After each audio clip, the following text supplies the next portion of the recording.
Welcome to Pro Wrestling Quickie. I'm Tristen Law, semi-retired pro wrestler and your host. You don't have much time, and neither do I. WWE is not telling us who to root for right now, and that could be a little bit of a problem. Because if you don't know who to cheer for at WrestleMania, then who's in control of the booking? Is it the company, or is it the crowd?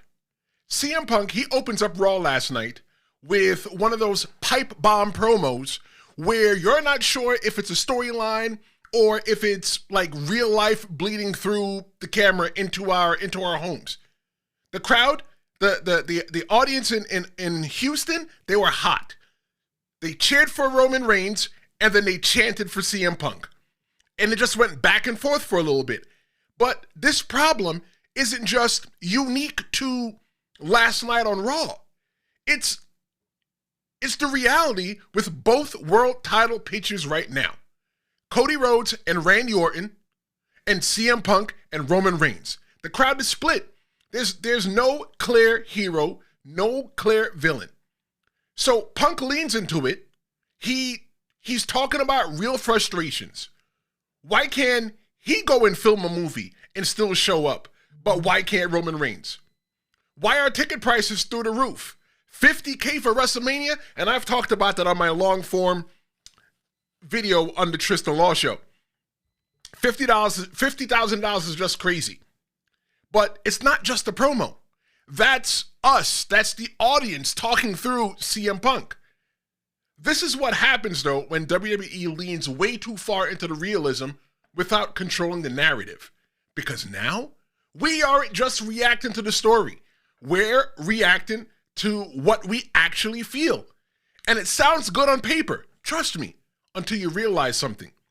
Wrestling only works when the audience knows where to place their energy. That's why there's heel versus face. That's why when you watch a television show or a movie, there's a good guy and a bad guy. Your protagonist and your antagonist.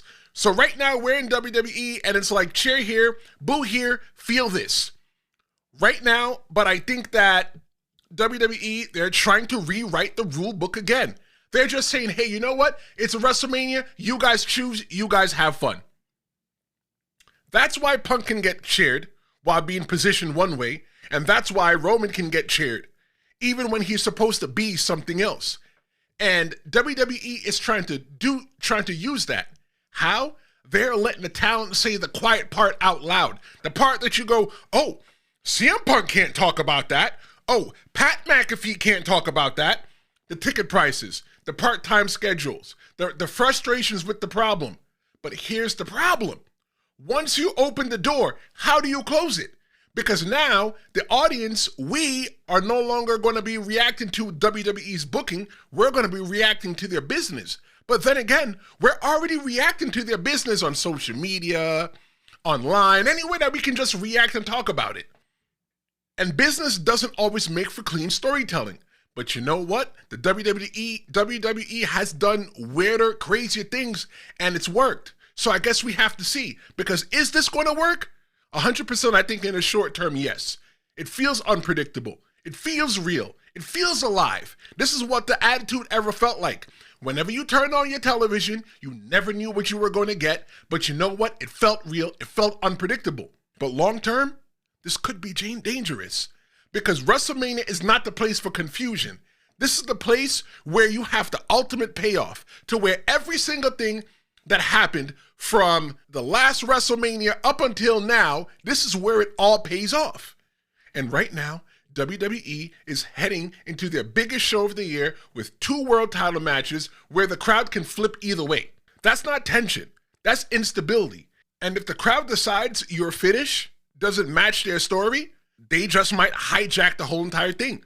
WWE didn't lose control of the crowd. I think what WWE did was they handed the control to us. And now they might have to live with the story that we decide that we're going to tell. I'm Tristen Law, and this was your Pro Wrestling Quickie.